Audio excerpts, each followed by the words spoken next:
everyone. Welcome back to the Global Lawyer Podcast, an initiative by the São Paulo Lawyers Institute celebrating its 150th anniversary in November this year.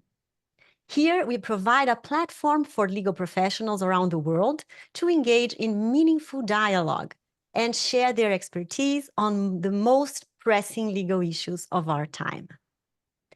Today, we are honored to have two distinguished guests with us, Professors Mariana Pargendler and Carlos Portugal Gouvêa, who also happen to be married to one another. What a duo, what a couple. Both Brazilians, both Harvard professors, two leading figures in the global legal scene. Their extensive work in corporate law, comparative corporate governance, and ESG has set a high standard in both academia and legal practice. In this third episode of The Global Lawyer, we will delve into the critical topics of corporate governance, in fact, comparative corporate governance and ESG, from a comparative perspective, exploring their implications and significance in today's rapidly evolving legal landscape. So with further ado, let's welcome Professor Mariana and Professor Carlos to the show. Thank you both for joining us today. Our audience is thrilled to hear your insights on these pressing themes, and we are eager to learn from your vast experience and knowledge. Thank you, Mariana. The pleasure is ours. Thank you very much for inviting us. It would be great to discuss those topics with you and your audience. Great. Pleasure to join you, Mariana. Thank you, Mariana. Great. Okay, so the first question goes to both of you. Starting from the beginning with your professional journey, we'd like to know what led you to pursue a career in law and then to venture into the academic side of it. It must have been a journey filled with wise choices and tremendous dedication, because you're now teaching and researching at Harvard, a top law school. So we'd love to hear your story and what motivated you to pursue this path. Carlos, you have a longer history since you're older, so you can start. Yeah, okay. Okay. I can start. So, well, in my case, since I was very little, because my father was a lawyer and my grandfather was a lawyer, I thought, it was something that it was just an inheritance. I should be a lawyer or something. I remember that people would ask me when I was like 7 years old, it was like the age of my daughter now, starting actually school. And I would say, yeah, I want to be a lawyer. So it took me a while actually to, come around it and figure out if I want to be a lawyer or if I just should be a lawyer. So that's why probably it took me longer to actually start working as a lawyer, despite the fact that I went to law school. So when I got into law school, I had no idea that I wanted to be also a professor, let's say. But then I met a few professors that actually pretty much changed my life. I think the first one was Professor Fábio Conder Comparato, who I admired and I still admire very much. And I started work with him initially doing research on human rights. And that basically changed the first part of my career. My first jobs, they were all related to human rights. I worked for a human rights nonprofit in São Paulo that I helped to found, which is named Connectus Human Rights. And then when I was at the end of the law school in my 5th year, I also had classes with Professor Calixto Salomão, with whom I basically got exposed to a different kind of legal analysis that included much more economic analysis, and what I would describe nowadays as law and development. So I got this first exposure with him, and I fell in love with this area of the law. So that's basically what led me to, first decide to study law, and then afterwards to decide to have an academic career. So following those examples in my family and then at the law school itself. All right, fantastic. What about you, Mariana? So it turns out I also come from a family of lawyers. I'm actually the fourth generation in my family attending the same law school in Porto Alegre, in the Federal University of Rio Grande do Sul. But I had a different initial reaction from Carlos because I came from a family of lawyers. My parents were both judges and law professors. I wanted to do something different. So I thought during high school that I was going to what I think we now call STEM, maybe science, maybe engineering. But at some point, I had a bad experience with a math teacher. And then I Thank no God. longer pursued engineering, and then I fell back to going to law school. I heard the promise that law school provides many different careers, so maybe I could find something that I liked, or maybe if I didn't like, I could try something else. I wasn't really sure, but I really fell in love with the law and with legal research at the time. There was a very strong culture of legal research in the form of iniciação científica uh, in the university, and I did it from the outset. Many people from my generation did it, and I think I was just bitten by this bug, and was really and became really into legal research. So then I soon realized I probably would like to do a master's and a doctorate, and that is how I started moving towards this academic track. Great, great. So now moving on to the questions. The first one and this one is for you, Professor Mariana. You have a collection of academic articles that are truly precious, and they showcase an extraordinary capacity for critical analysis that extends beyond the mere study of legal rules governing legal relations. You delve into the very legal relations themselves and then offer a fresh legal look at them. Your work leaves me the impression that as you study, you employ an optical equipment. Of course, this is an analogy, but with a device with numerous features, magnifying lenses, wide-angle lenses, X-ray vision. And it is precisely this multidimensional approach, integrating both micro and macro perspectives, that fosters your profound understanding of legal phenomena.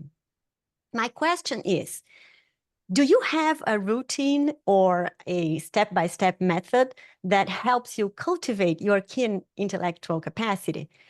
Because, for example, as you examine the functions of corporate personality within the ambit of law and economics in your paper, Veil Picking, the corporation as a nexus for regulation, there you first examine the state of the literature, and then you propose a new approach.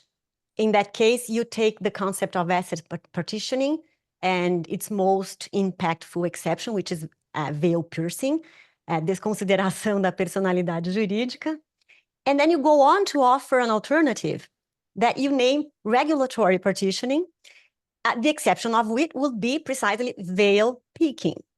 And please tell us if you have a legal translation for that. So how did you come to it? I mean, to such an innovative approach? And here I could go on and on, listing dozens of your academic works that offer truly thought-provoking insights, such as the legal heterodoxy in the Global South, the corporate governance obsession, to name but two. Well, first, Mariana, thank you so much for your kind words and metaphors. I will actually write them down because I was very inspired by your description. It's interesting that you mentioned the veil peaking article because that article has a nice story behind it. So in terms of methods for writing, I am affiliated with a certain school of thought. And I'm going to cite here a piece that Carlos also really likes, which is Max Weber's Science as a Vocation. And in that piece, Max Weber says that really academic work is not what some people, and scientific work is not what some people think it is, which is something highly methodical. And just like working in a factory, it's something that really depends on ideas and creativity. And what's hard about creativity is that you'll never know when it's going to strike.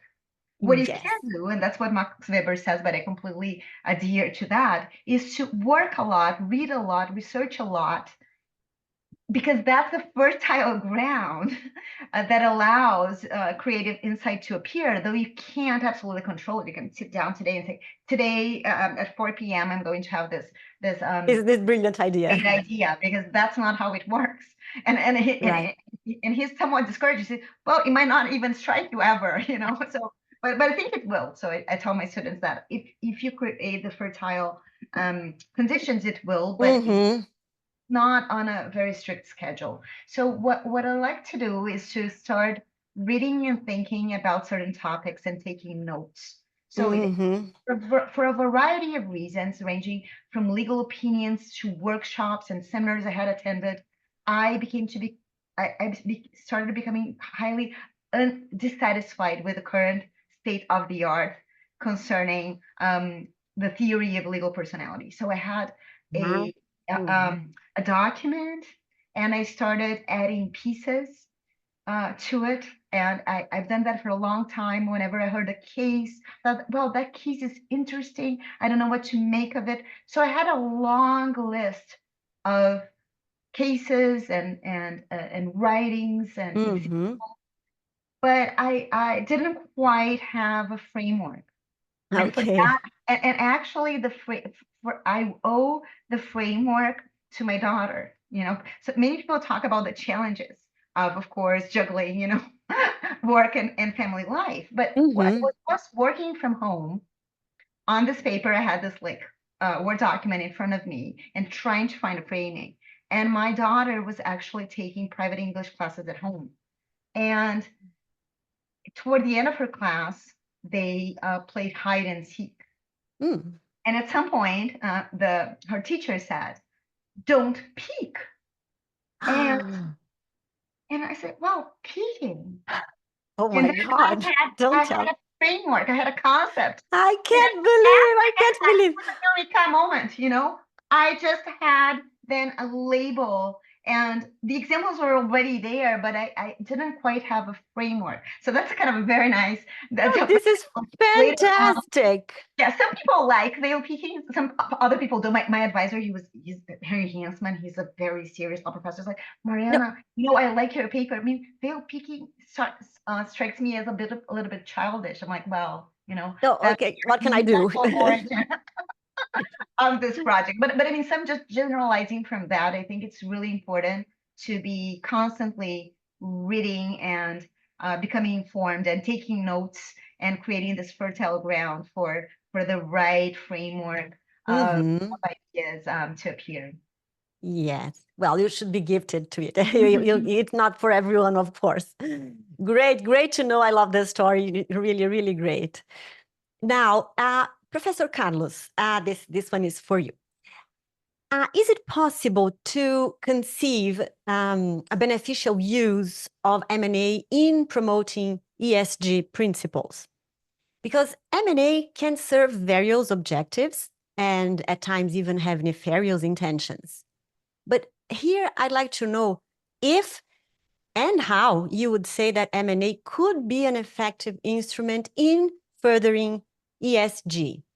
And then turning to Brazil, what local factors would you say, like institutional, cultural, enforcement related, would you say that play a crucial role in the outcome of controversies involving ESG? I know this is quite broad, but I mean, when one considers that the whole set of principles that inform it have been literally imported from the global north. Yeah. So Marina, those are excellent questions because they help us to understand the evolution of ESG in this last 20 years. Actually, the name is actually had its anniversary now in July.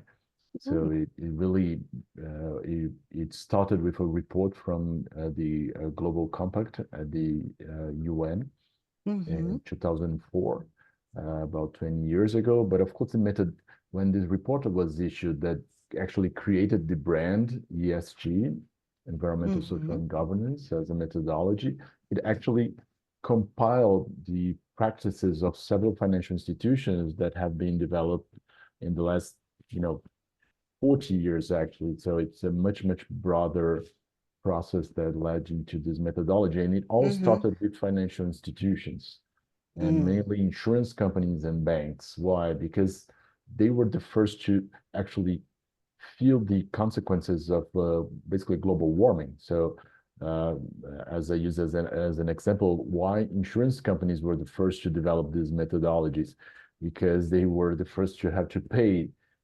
for the damages caused to, for example, entire cities that were that collapsed because of the increase of sea levels. So that's pretty natural. And yeah, it started in the north. Why? Because, well, capitalism is more developed in the north. Those economies are much larger. The financial institutions are much larger. But there was one financial institution that signed this report in 2004 that came from the south, the Banco do Brazil. So Brazil was represented there. So we were a part of the game.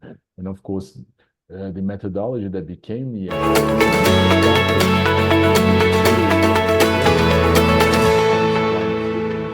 Brazil. So we actually had a chance to become a leading country in this area. We just didn't take the chance. We let it pass, as often happened in our history.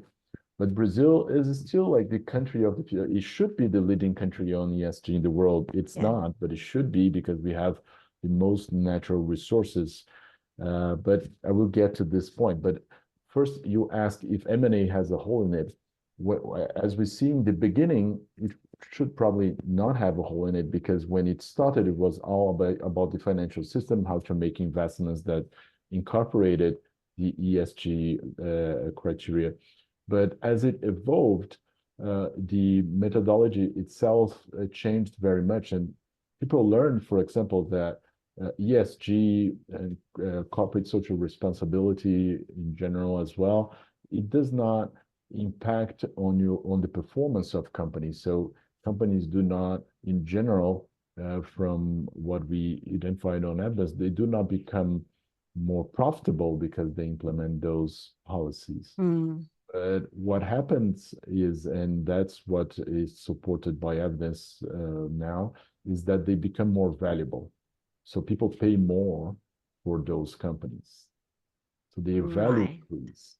So when do we look at the value of the companies more closely? It's not in the stock exchange as people are using. At first, that's where people looked at first, because actually the ESG methodology was developed as a response of the failure of prior methodologies, mainly the methodologies related to the indexes, the environmental indexes, the social responsibility indexes that started in the 80s. By the 2000s, people already knew that they did not work. And ESG came as a response to that.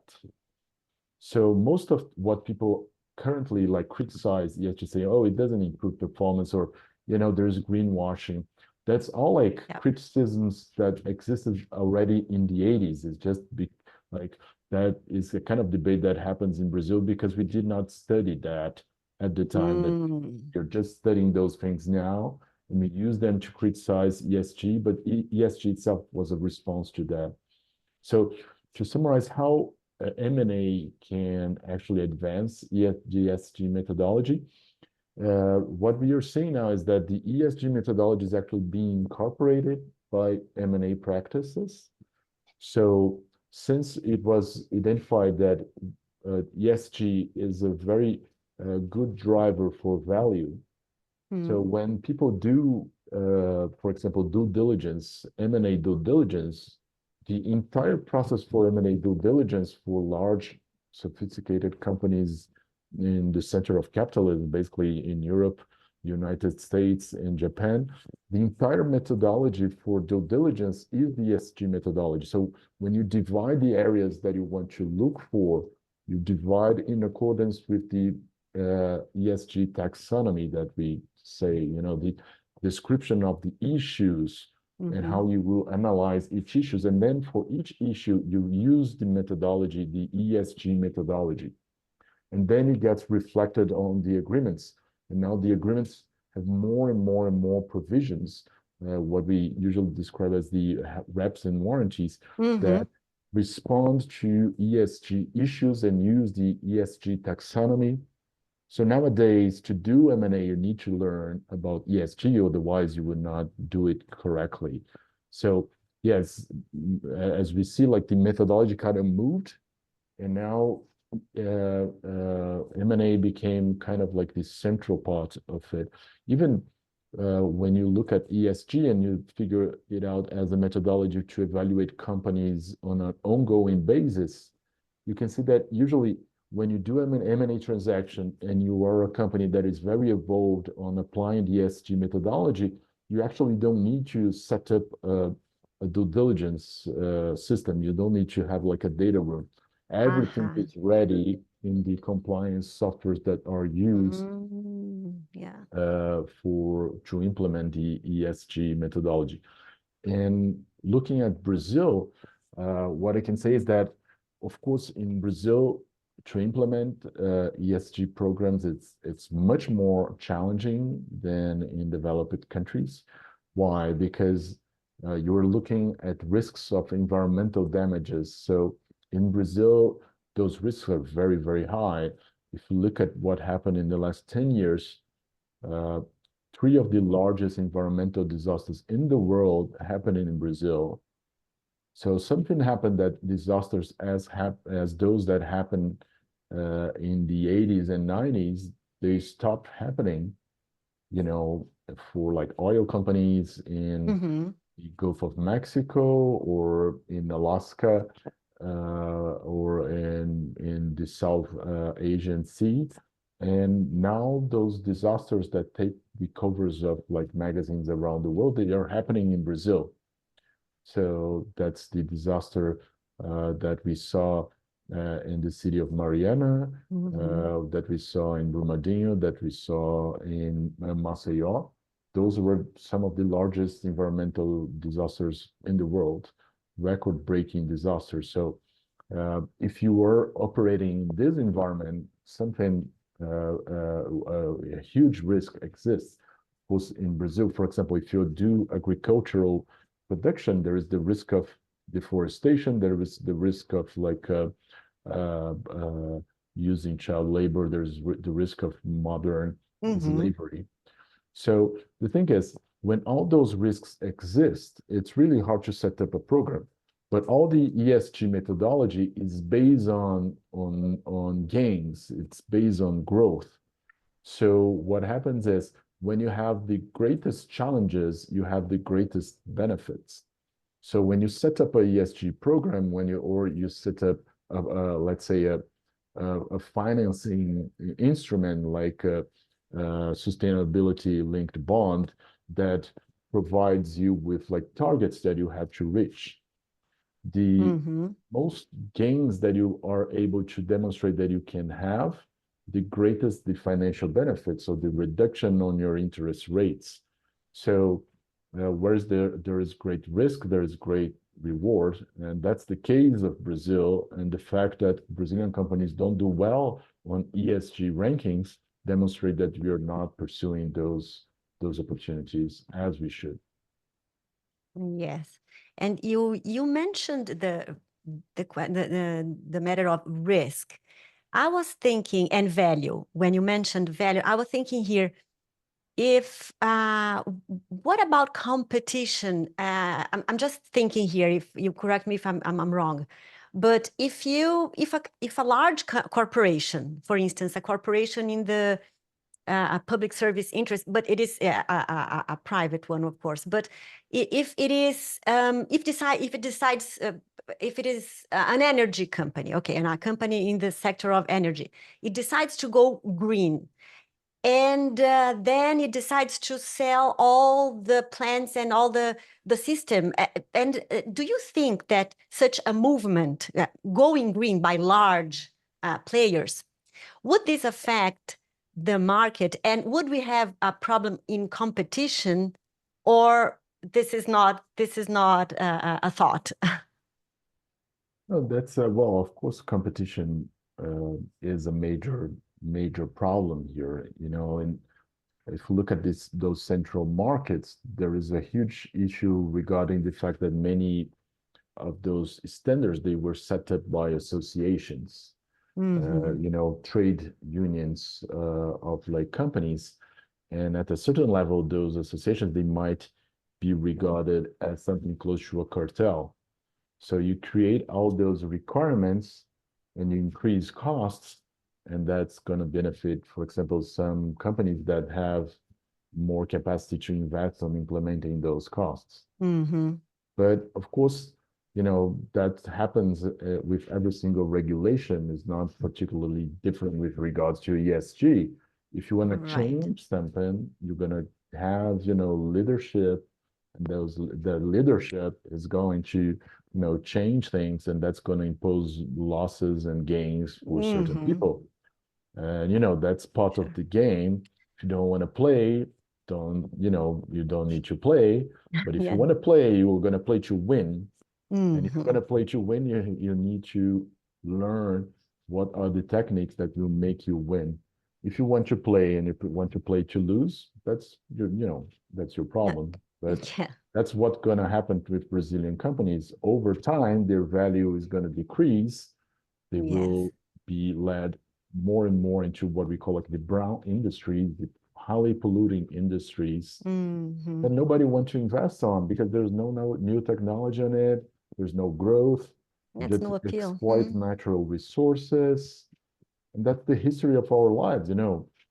That's the thing. Like, do we want to keep on being as underdeveloped, poor, unequal, racist country, or we want to, you know, become a better country that respects human rights, that is rich, equal, and that has no issues with corruption? It's a choice. It's a civilizatory choice. We can make that choice, but we need to know that we are going to make a choice. We have to choose between the winners and the losers, and that's up to us. It's not a matter, oh, we're going to suffer. It's an unfair competition. Those Europeans, they are, you know, imposing a lot of costs on us.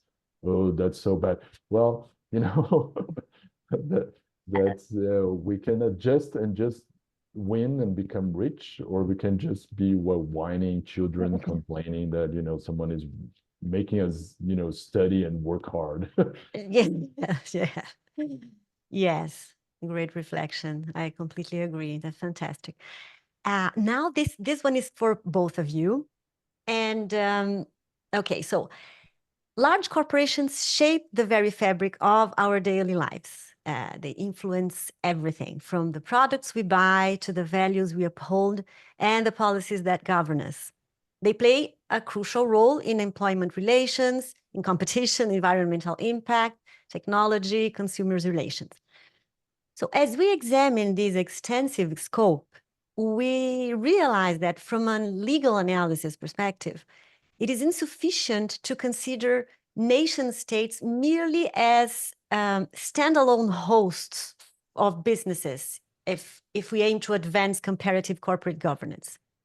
What I'm saying is that we must also consider the strength of international organizations or standard setters, and then turn our eyes to the externalities and extraterritorial effects of corporate activity. So how do you see the evolution of this debate and the effects thereof in Brazil and abroad? Where do you think Brazil stands in comparison with other countries in the global north again? Well, maybe I can take a first stab at that. Yeah. I think you've highlighted a critical point, Marina, which is one very, it's very central, but usually traditionally neglected. I have termed the growing influence of international organizations on corporate law, the rise of international corporate law.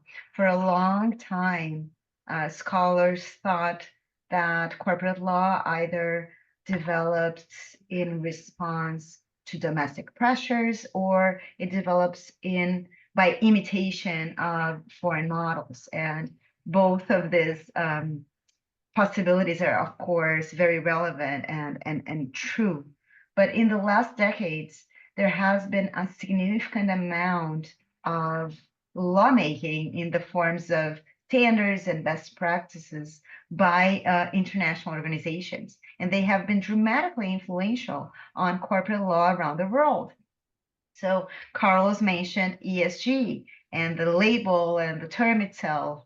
Carlos mentioned the report. It was a report generated within the United Nations, which is an international organization. The United Nations also helps support an agenda of human rights due diligence, and many countries in Europe have adopted such a concept, and now it's present in modified form in a recent EU directive. But you've had other forms of influence as well. The OECD principles and corporate governance have been very influential in various jurisdictions. IOSCO, which is an association of securities regulators, is highly influential as well. Brazil, in particular, has been significantly influenced not only by the UN when we're talking about ESG, but also by IOSCO and also by the World Bank. Our Novo Mercado segment in the stock exchange, it was something designed for Brazil, but had great support from the World Bank from the outset, and also the now defunct doing business rankings of the World Bank. One of the most recent reforms to our corporations law was inspired by the Brazil's desire to move up in the World Bank's ranking. So I think this is a very very important force, and there's a lot to be said about it. One very important thing to be said about it is that, of course, countries are different, and those standards carry with them certain uniform views. And I think there's a very strong, and Carlos is part of that. You know, to some extent, everybody loved to hate the World Bank's doing business rankings, because very often those rankings are conceived by technocrats without knowing the precise conditions on the ground. And I think this is a very important and valid concern. At the same time, however, it's also possible that those international organizations might get things right. And I do see that they have, I think, served to a significant extent in corporate law as a beneficial motor for reform in Brazil. So both Carlos and I have long, and others, of course, have long noticed that Brazilian corporate law has issues in terms of enforcement. You know, whatever you think about the law in the books, it's true that it's not enforced to the greatest extent. But once the OECD partnered with our Securities Commission to issue a report about private enforcement in Brazil and noticing the problem, then it became a thing. And now there's a bill trying to address this problem. And we think this is beneficial. Even the World Bank's Doing Business report, which had a focus on related party transactions, I think they were right on point with respect to Brazil. And unfortunately, our reform aiming to move up on the rankings was quite a bit padding bliss. It was more cosmetic than truly functional, though it was probably in the right direction. But I think Brazil is very much a recipient of these pressures, but and countries in the South feel those pressures more strongly than countries in the North. But I think those are truly global pressures that every country face. Certainly, even the United States today is a recipient of the ESG wave, of various efforts of incorporating climate change concerns into securities law that are spurred by those international organizations. Great. Carlos, your views. Yeah, I think Mariana explained it pretty well. And from an institutional point of view, what I get from this description is also that it's a struggle. It's a political struggle. It's not that, ESG is a pure methodology. It's a methodology that aims to achieve certain targets. Some people might think that it's like, let's say it's a methodologically pure because it comes from financial institutions. But those financial institutions, they actually want to save their businesses from a climate disaster. And they, of course, base their analysis and their prognosis on science. But a lot of people challenge that from a political standpoint. They have been challenging that since the beginning of times. In my research of corporate governance, that is in a certain level a bit anachronic in the sense that I start analyzing the origins of corporate governance way before the term itself was invented. But if you look at the beginning of the regulation of capital markets right after the collapse of the New York Stock Exchange in 1929, we can see pretty clearly that right before that, right after that, there was already this debate about the function of corporations. It's the famous Dodd-Burl debate, in which Dodd started saying, there is a lot of pressure in society for corporations to do more, to cause less harm, to work with the communities, to work with the government. And then you would have the other position that would say, no, the managers, they should only look to the shareholders. They should protect the shareholders. They are trustee for the shareholders. So you had this idea of like the managers, they are trustee for society as a whole, and they should manage the company considering society as a whole, or they're trustees only for the corporation. So Burl himself, throughout time, changed his mind when he saw the development of all the regulations, the Securities Act, the Securities Exchange Act, that implemented the response on the New Deal to the Great Depression. He changed his mind and he started agreeing with Dodd. But a lot of people still rely on Burl's position to advocate that the company, the corporations, they should be managed to generate profits and to respond to the interests of the shareholders. And if you look in the 60s, the debate about corporate social responsibility, you also had the same spectrum of forces, of opinions. They just use different brands. And when we look at the 2000s, then you have the rise of ESG, and you still have the same debate, the same oppositions, the same struggle, the same political struggle. And so that's what we are living now. So I agree a lot with Mariana. It's not about, if it comes from the US, from Europe, whatever. It's about our country, Brazil, the kind of corporations that we want for Brazil, how we want corporate governance to look like in Brazil, considering the challenges that we have. So it's very easy to transform it into a xenophobic thing.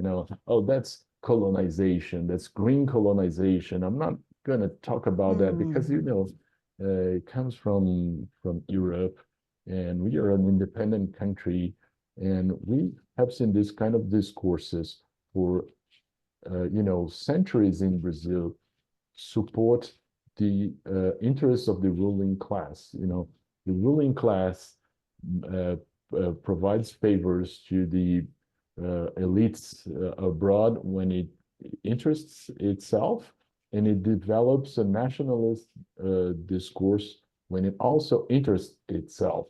So we should not look at the interests of the controlling shareholders of Brazilian companies that are like brown industries nowadays.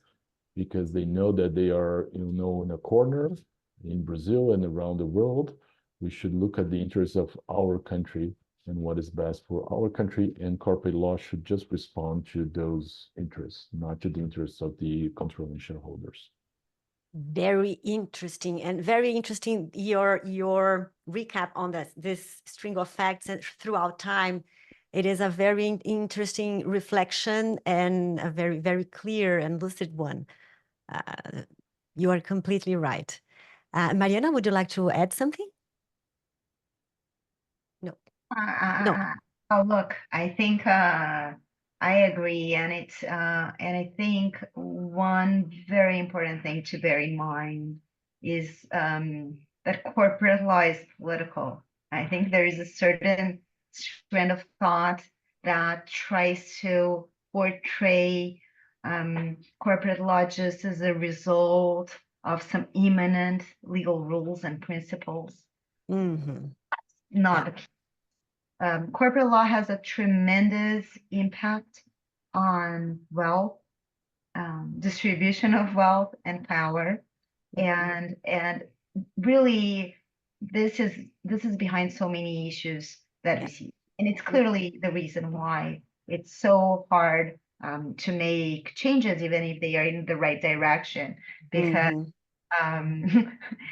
so Carlos mentioned controlling shareholders, and that's a well-known point in the literature. Clearly, controlling shareholders where they exist, they're very powerful. So corporate law is political all the way through, and ESG became greatly politicized recently in the United States as well. But that's not something new, but something very much imminent to the project of corporate law. Carlos even he cited his advisor and mentor Fabio Conder Comparative, and he has an image that I really like, which is that corporate law is the constitutional law of the private sector. Mm-hmm. Wow. Constitutional law is about power, is about division of power, and That's true. Political, and I think that those lenses really help us understand what goes this is, yes, definitely. No, very, very insightful. And this is a good segue to our next question, because I would ask you, Professor Mariana, to elaborate on the factors that prompt you to answer not really to the question, does Brazil have a true business corporation? A question that, of course, you rhetorically asked, obviously in an academically provocative manner, and just to set the stage for our audience. I encourage you all to go and check Professor Mariana's presentation at a webinar of the University of Chicago, Chicago Law School and FGV Forum in Law and Economics in Brazil. You will be delighted. And then, would you say that we are experiencing a change in this direction? I mean, finally having true public corporations in Brazil. And if so, can we anticipate that the key topics of Brazil's future corporate governance agenda will now be more aligned with those on the global stage? And here I clarify again that this last part of my question is inspired by the conclusion section in Professor Mariana's brilliant academic article, The Corporate Governance Obsession. Thanks, Mariana, for your question. So I have this article that says how universal is the corporate form, and it talks about what I call the dwindling, the erosion of the corporate attributes in Brazil. Actually, this article is a article that I wrote after my experience in serving as one of the co-authors of The Anatomy of Corporate Law, which is one of the main comparative corporate law textbooks. It's here. Thank you. I joined the third edition as a co-author, and the premise of that book is that the corporation has certain core attributes around the world, and certainly if we look at Brazil's corporate law in the books, we'll see those attributes as well to a significant extent. But in the process of collaborating on that book, and after the decision was made to include Brazil as one of the core jurisdictions, I noticed that many of the elements were significantly watered down. And for me, this is really, it was a lesson. I really felt in my own skin something that I profess, which is that comparative law is not only great for you to know about other jurisdictions, but rather to understand your own. So the peculiarities of Brazilian corporate law became clearer to me after comparative, this comparative exercise. And the claim that I make is really that some of the most fundamental attributes of the corporate form, such as limited liability, capital lock-in, the idea that shareholders cannot unilaterally withdraw assets from the firm, the idea that it is the board of directors that make most fundamental decisions in a corporation, among others, they are significantly watered down in Brazil. This is the first part of the project. And in the second part, I try not to engage with those findings necessarily critically, saying, oh, how awful, but rather with an open mindset and trying to understand why that might be the case. And I wonder to what extent certain features of the Brazilian institutional environment push for those adaptations in Brazilian corporate law, whether we like them or not. And one of those elements, and you hinted at that, with your question about this change in ownership structure, is the idea that traditionally we had a significant level of concentrated ownership in Brazil. By the way, they're unique in that regard. But I think in terms of the legalization of controlling shareholders' power, I really think Brazil is almost on a league of its own compared to the core jurisdictions in granting so much power to controlling shareholders, which are then, and that power is then magnified by a concentrated ownership structure. So I do think this is one of the components. And you, this interesting question, because we are seeing the emergence of corporations with different ownership structures, more dispersed ownership structures. We've seen tremendous development in our markets in the last 20 years compared to the past.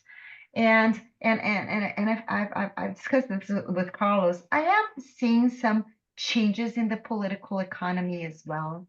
So if of course every lawyer is only has controlling shareholders as their client and they're academics at the same time, it's natural they will always take controlling shareholder sides. I mentioned before just the bill that's currently pending trying to increase private enforcement in Brazil. And support from various sectors. And I think that might not have been the case years ago, because I think now this development in the markets creates more possible interest and has shaken the landscape so that it is less captured by the interest of controlling shareholders alone. So, but I think we're in the early stages of this evolution. I think have yet to see how this will play out, but I do see some signs of change that are triggered by this changing ownership structures, and to the extent that you have a greater investor class, including Brazilians that are themselves invested in the stock market, that can lead to convergence, as I think you put it, toward maybe the international model. And I see some early signs in that direction. Okay, that's great. Now, Carlos, do you want to add something to that? Just one thing that I remember from what Mariana was saying is like change in the political landscape. And in Brazil, we saw, some of these new players already operating. So, for example, there's one new player that I think is very big, and it's a major driver behind ESG. That is a kind of investor that in the last decade we started describing as universal investor. Those are investors so big, so huge, they invest in every single investment class in every country in the world.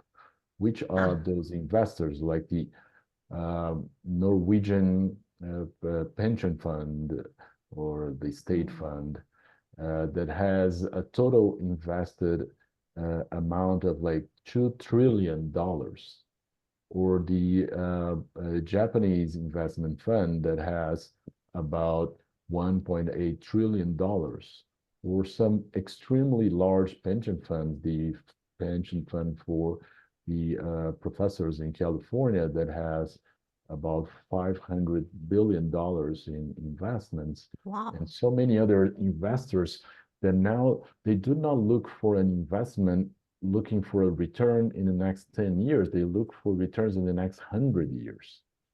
So and they invest in every single investment class in the world, in every country. So, and they compare and they take notes about what is going on in those countries. So, for example, when the Norwegian country investment fund said, well, if you don't control the fires in the Amazon, we will divest Brazil. We will divest. We will sell all of our assets. And those are, debt, shares in Brazilian companies, debt, indirect debt, shares of banks that invest in Brazil. And then we look at Brazil now and our stock exchange, and we don't understand why our assets are so much devalued, why Brazilian assets are cheap, why our stock exchange is one of the stock exchanges that is performing like the worst in the world. Yes, the dollar 3 is years performing the without an worst IPO, in my the God. world. And if you look at the numbers of Brazil, they're not that bad. It's because, people are not valuing Brazil as they did in the past. It's being undervalued because all those criterion they have been taken into consideration by those investors. So those are what people in the past used to call minority investors. Those are the minority investors. Right. So those are not minority investors in the sense that they have no power. No, they have tremendous power. Yes. Tremendous power. They have way more power than actually the controlling shareholders of like certain Brazilian corporations that look all powerful in our society, that have a tremendous influence in our government. But the thing is, what they're going to do is devalue our entire economy if their interests end up, being those interests that are predominant in our political environment. So I think, yeah, Mariana is totally correct. There's a tremendous shift, political economy behind it, and those universal investors, they have a tremendous role to play on that. Yes, yes. Wow, thank you. And now the next question goes to you, Carlos, and about this is now we change a little bit. We're going to data privacy a bit. So, considering the complexities and the challenges of regulating international data transfers, what are your views on the current global efforts to establish comprehensive data protection standards? How do you see these regulations evolving to address the balance between data privacy and the free flow of information across borders, particularly in light of the EU-US data privacy framework?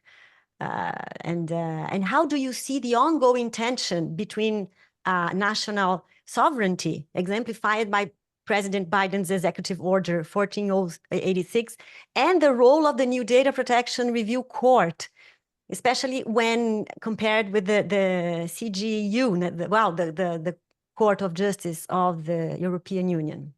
Yeah, that's a very interesting topic. And in my research, I think the conclusion of my last book on the structure of corporate governance is really that, companies, but not only companies, societies in general, they are being pressed by those two very substantial challenges. On the one side, the climate change, and in the other side, the rise of the use of artificial intelligence. That changes everything, changes even what you think about data itself. So if we look at how people thought, not about data privacy only, but about all kind of policies in the past, it was all about the asymmetries of information and how people figure out, the entire corporate governance debate is about the symmetries of information and the agency costs inside the companies, but also policies in general. They were only acceptable, the interventions of the government in the market, if you could demonstrate that was market failure derived from asymmetries of information. But the thing is, when you look at the effect of artificial intelligence, the thing is with artificial intelligence is that it doesn't need a lot of data to provide very substantial results.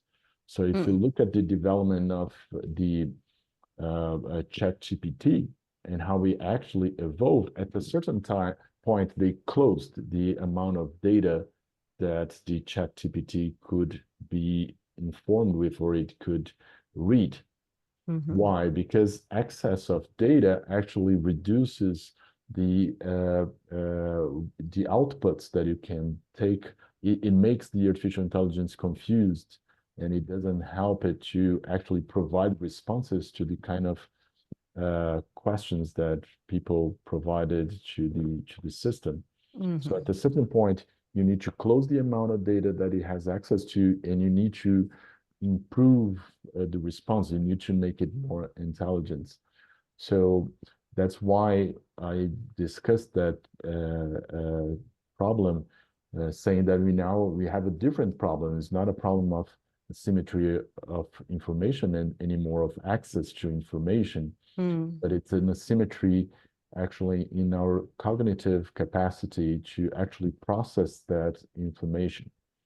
And if you look at how the regulation of not data itself, but of the internet, of platforms, of artificial intelligence evolve, for example, in Europe, what we saw is that at a certain point, it was not more focused on protecting privacy as it was in the beginning, but it was focused on protecting market. So the CUMEX, the apex of the regulation of data in Europe now is not the GPDR, it is the Data Act. And what is the Data Act? It's a regulation that requires platforms to share their data sets with competitors. So from a data privacy perspective, you might think, oh, that's horrible. They're going to share my data. No, but from a perspective of the effect that it has in the market, if you look at that data privacy as a regular way to allow companies to have exclusive access to your data, that might be good from your perspective. Oh, I'm protected. Only this company has access to my data. But if you look at the market, you look at the idea that, our greatest threat is not that one company will have access to my data, but the fact that eventually we will have the development of like a foundational model of artificial intelligence that will be, smarter than all others, and a company that will control all markets. And if you look at to fight that, you need to actually create a system to share data and regard data as a system to actually allow competition in the markets. You change your mind completely. So I think that's the level of regulation that we are seeing in Europe. And what is the problem in Brazil? Is that, as I said, we are very good students when it interests certain parts of our elite. So we pick and choose what we want to copy from those regulations abroad. Yes. But we don't look at the entire picture. We don't look at the entire framework of regulation and what they're actually doing.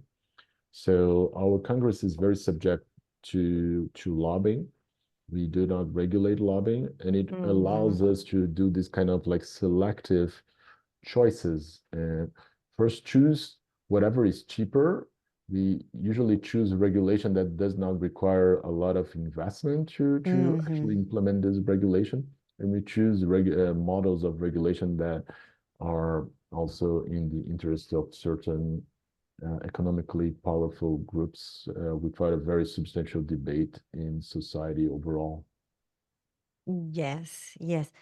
And well, in Brazil, you mentioned Brazil and the interests here, but we have to think also. I was thinking here about the big techs in the U.S.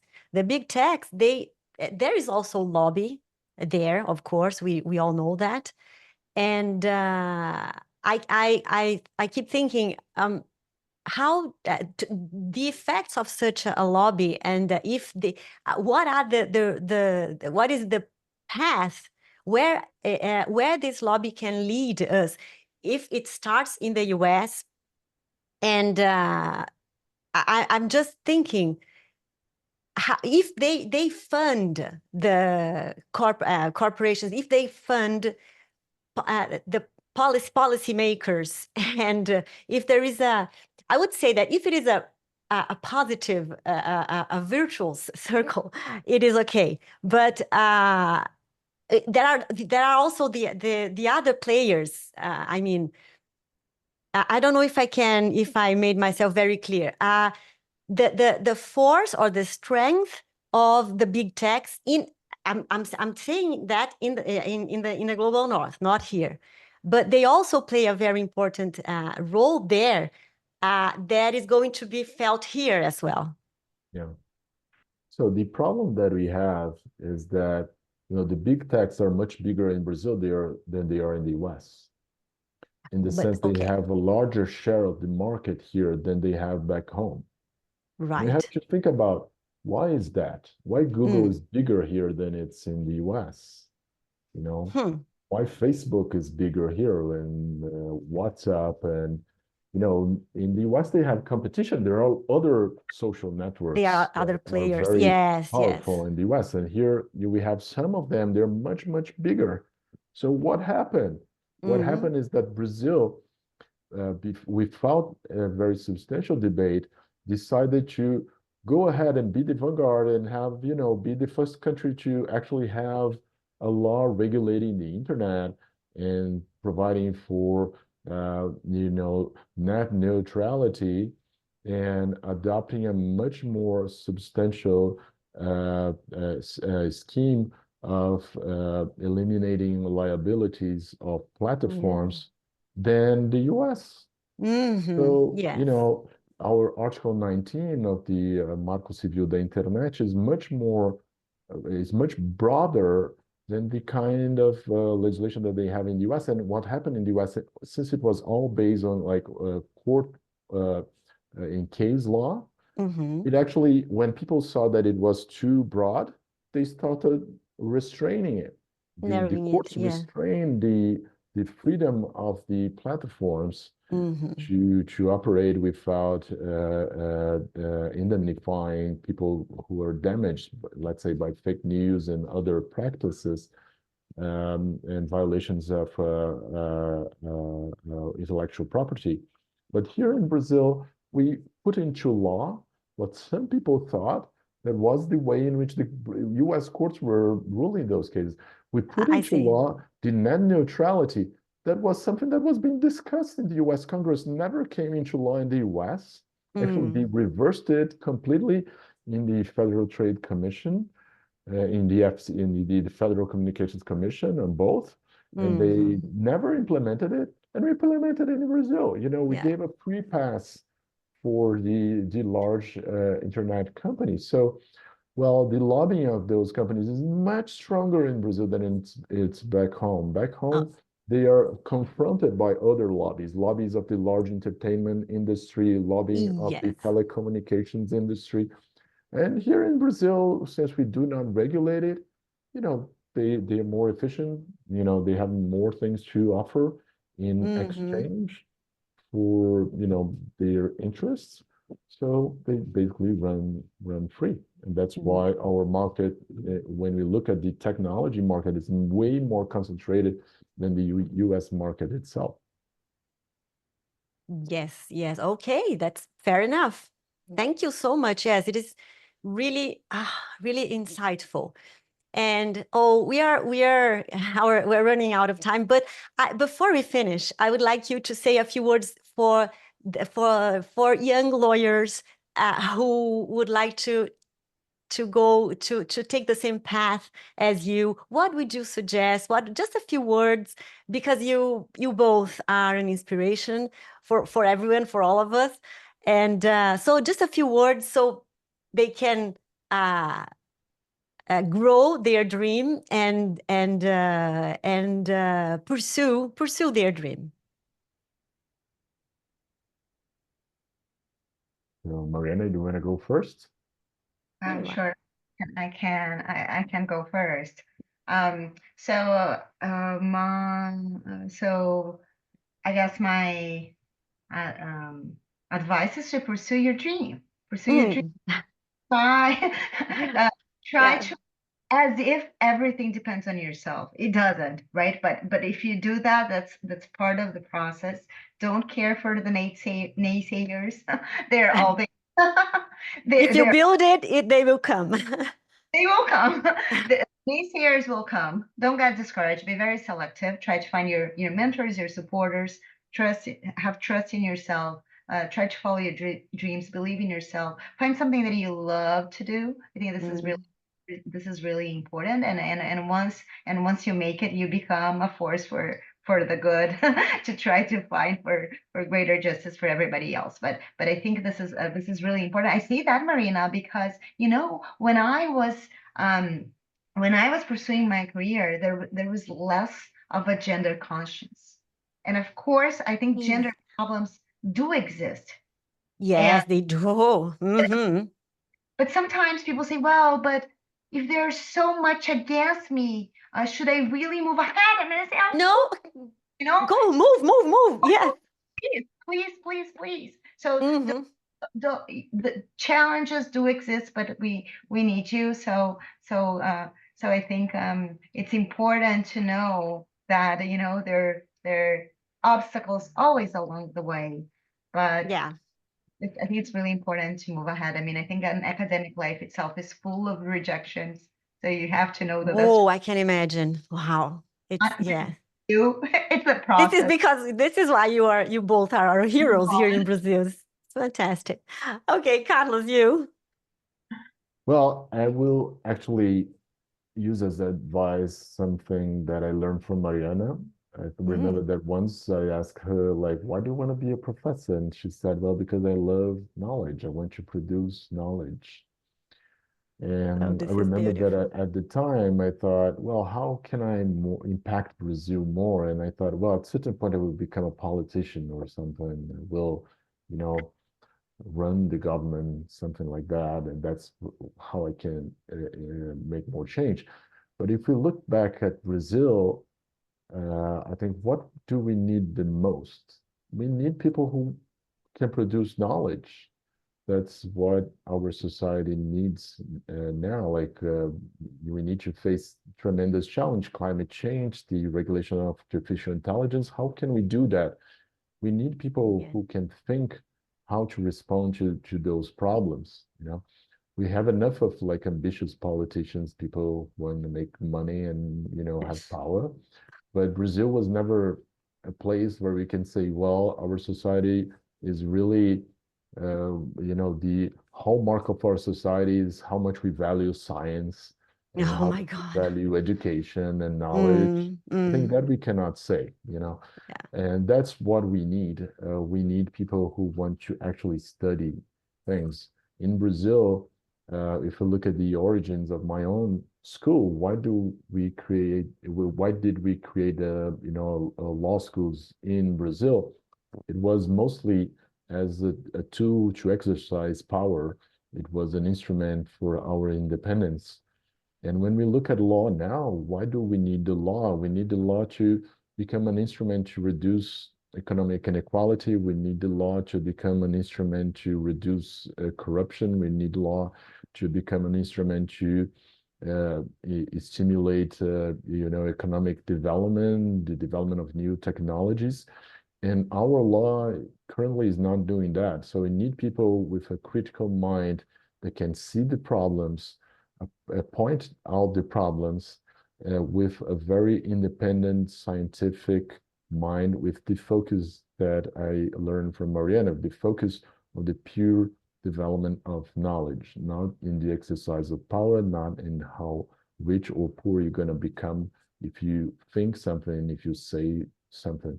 So if I would, give a suggestion for younger lawyers, would be think of becoming a professor and try to impact Brazil by, developing new knowledge about the legal system in Brazil. Fantastic. That was beautiful and inspiring. Thank you so much. I can't thank you enough, you both, for your time, for your insights. That was wonderful. And I hope to see you here in the future again. And we here at IASP, we send our best for you and all the success in the US. We know that you come and go, but we are here cheering for you. And so thank you so much. Thank you, Mariana. I don't want to finish it. I don't want to end it. So thank you all for tuning in today's episode of The Global Lawyer. We hope you all enjoyed our insightful conversation with professors Mariana Pargendler and Carlos Portugal Gouvêa and gained valuable knowledge from this expertise. So don't forget to subscribe, and until next time, stay curious and keep exploring the world of law with us. Thank you.